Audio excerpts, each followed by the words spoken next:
Here we stand on the doorstep of Halloween, and you know what that means. Inktober is almost complete.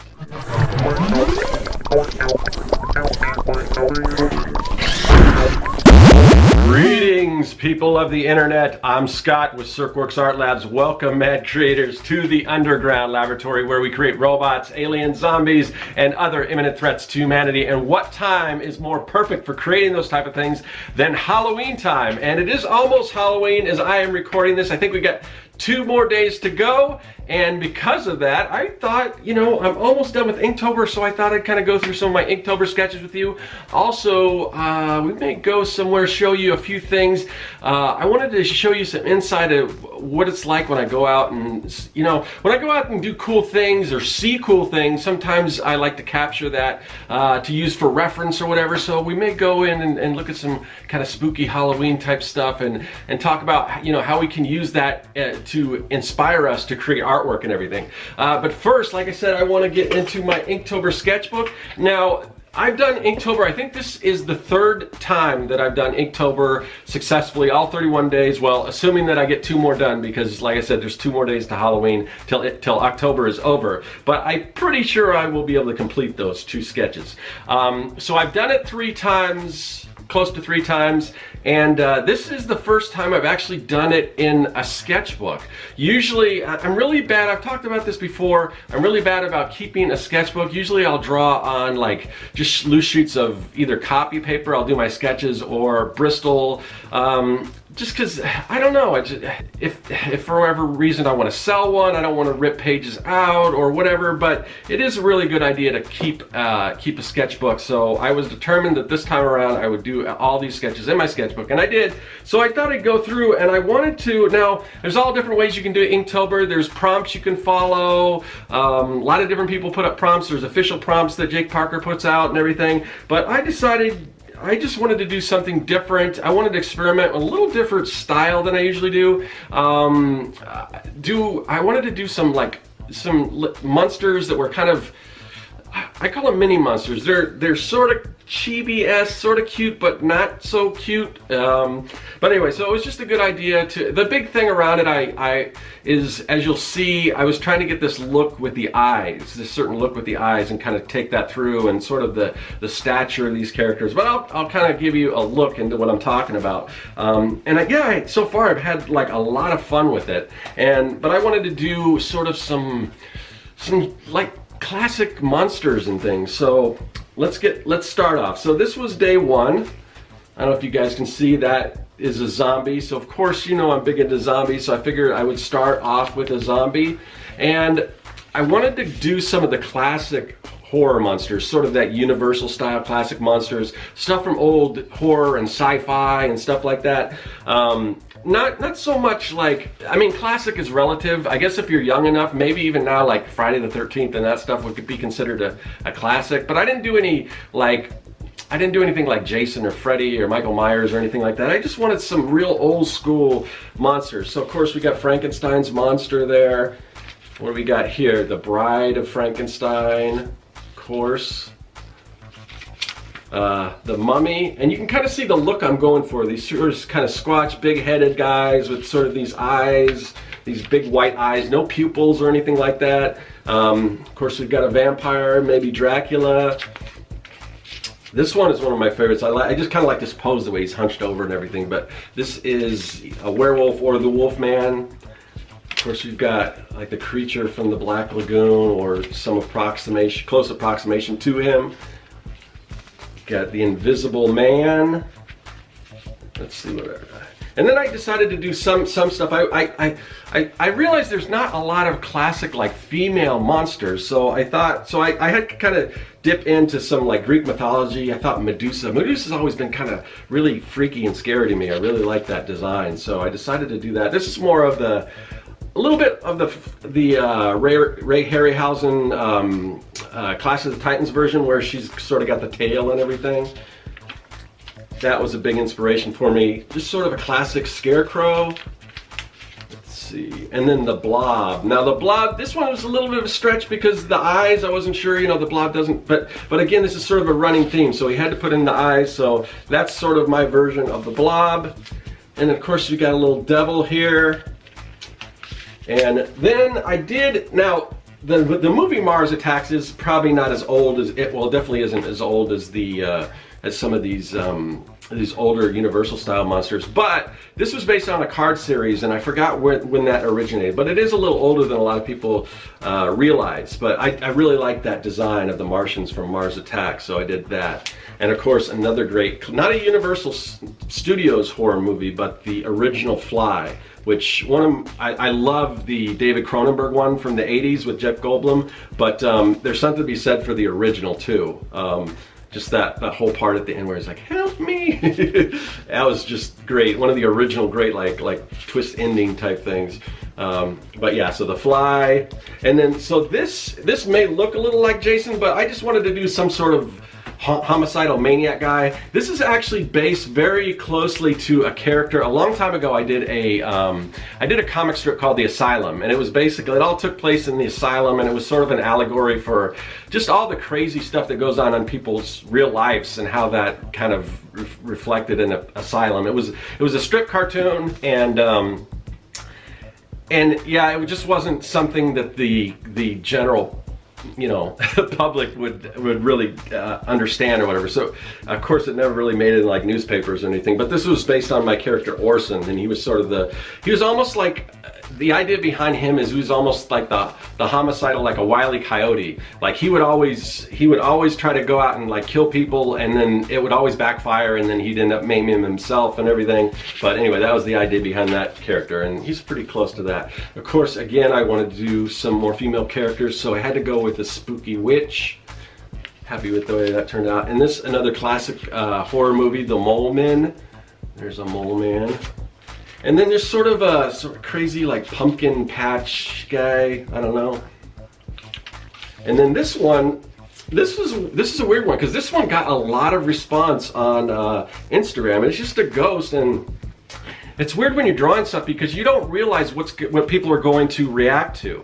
And this one this one was not one of my favorites, but it got like the biggest reaction. So I don't always get why that is, but yeah, so people tend to like that. This is the Robot Monster, another sort of classic B-movie horror movie, and the idea behind this is from what I understand, when they were filming this movie, they went to build this creature, and so they built this crazy space helmet and everything, and either they ran out of money or out of time or whatever, so all they did was the bottom half of them, they just decided to put on a gorilla costume. So I always thought that was kind of funny, and I always liked that design because of that. And then we've got the Phantom of the Opera. This is a little based off of the Universal Studios one. That's why he doesn't, I don't know if the Universal one, he had the mask. I'm not sure if he had it. That's why I didn't really show the mask in this, but this is kind of based on that. And then of course we got to get a spooky clown. I'm not a big fan of the whole spooky clowns. I like it a lot. I like that movie. And I like Pennywise and all that kind of stuff, but it seems like it's weird because if you were to go on the internet and research clowns, it's like 50% of them are like scary clowns, as opposed to like the old classic like Ringling Brothers, Barnum and Bailey cartoon cartoons, clowns. So that's, to me, that always kind of bothers me, is that now spooky clowns are almost more, that's kind of what they represent more than the funny clowns and stuff. So I don't know, I'm not a huge fan of spooky clowns, but I do like some of them, like I like Pennywise and everything. And then I wanted to do sort of a girl vampire. I really like the way that design came out. I think she's pretty cute. And then we've got a Grim Reaper.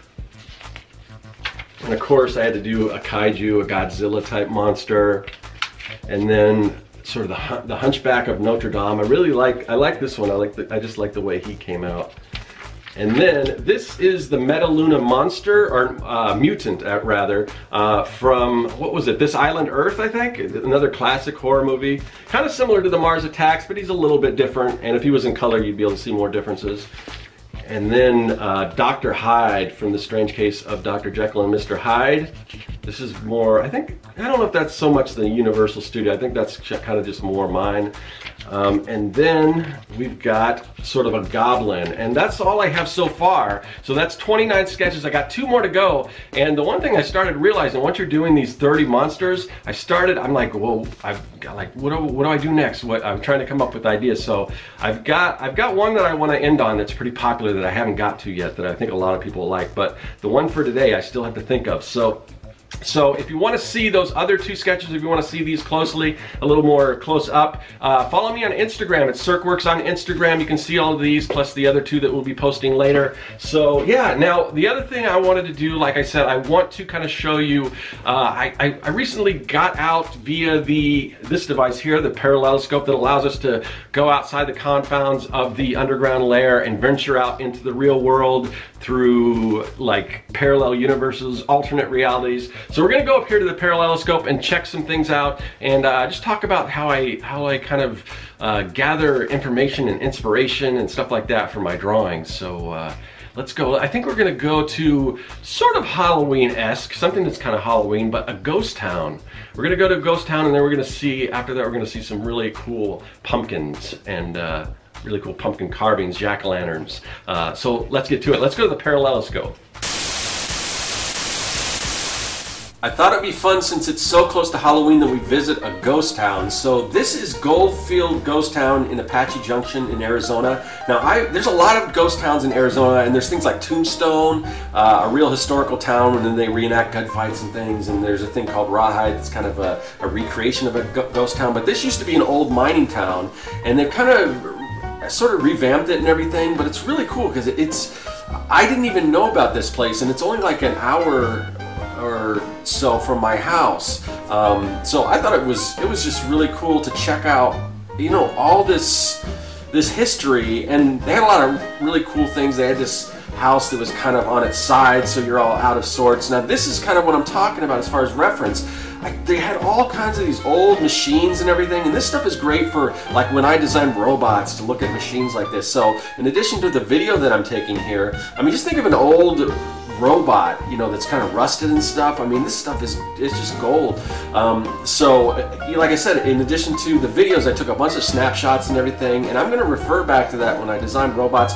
But even the buildings and everything, if you're doing a Western, I mean, you can go online and see stuff like this, but it's different when you actually experience it in person. Like these old churches, and there's a brothel, and like an old windmill, and just all this stuff. So I mean, I was just there with my camera taking tons of pictures. Just like even the textures, the sort of the wear and tear that you see on all this stuff. So it's a good idea to get out in the real world and collect this kind of stuff and keep it somewhere on your hard drive so you can refer to it. Again, there's more, you know, train tracks and just all these old like farming equipment and mining equipment. And you know, this place is really cool. There was a mine tour and a train and like a zip line. And the weird thing was, the zip line was actually, it was off of an old like line that they used to do for the mining, so it wasn't like something they just plopped in there. It actually had function to it, and it related back to when this was actually a mining town and everything. Now we're going to get into some more Halloween type stuff. Now this is another place we visited. It's called the Enchanted Pumpkin Garden in Carefree, Arizona, and this is sort of it's all these pumpkins and everything are done by an artist named Ray Villafine, and if you're not familiar with him, he's like one of the, if not the premier pumpkin carver. And he lives in Carefree, and so every year they do this thing. Now here's one of his pieces. Now I'm wondering, I'm guessing it must be like in some sort of preserve or something, because it's in like sort of a tank. And he had a store there, and he had some pumpkins that were in like jars of, not pumpkins, but potatoes that he carved. And you can see some of the other pumpkin carvers here, and it's just amazing work. But it was cool to get up close and see this, but the imagination that goes into this, and I will leave a link to Ray Villafine's website, but he even sells, like, you'll see like when he does the little dioramas and stuff, in addition to carving the pumpkins, he'll take and he'll just make these little scenes, these little, you know, vignettes, and they're pretty humorous, they're fun and everything. and they've got, the pumpkins have these little arms and everything, and in his shop there, he has a studio there, and he was selling all this stuff, so you can build this stuff yourself. I even, oh man, this one is really cool, look at that. But yeah, you got to check out his website and see some of this stuff, but it was really cool. So it was just a big kind of sort of a street fair, I don't know what you call it, but they had all kinds of really cool stuff going on, you know, food trucks and live bands and everything. It was just a really cool time. This is cool, and they play, I don't know how much I can play of it because they're actually playing Thriller, the music.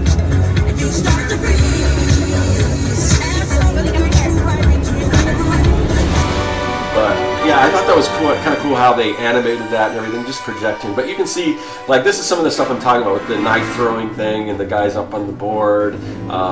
This one's funny but kind of disgusting, where all these people are waiting to get in the bathroom and this pumpkin's in there, you know, fouling it up and everything.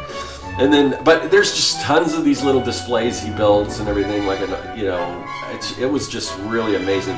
This I want to end on because it was real cool, sort of mad sciencey with these little lab rats and everything. So anyway, back to the lab. All right, so that was really awesome. I'm glad I got a chance to get out of the underground lair, go out and experience real life and some really cool stuff, ghost towns and pumpkin festivals and all that kind of stuff. And I mean, I just love this season, Halloween. It's like one of my favorite times of the year. And yeah, I like drawing crazy Halloween stuff, as you can see in the sketchbook and everything. So hopefully you guys too, hopefully you guys got something out of this. And with that, I just want to wish everyone a happy and safe Halloween, and I will see you guys later. That is all.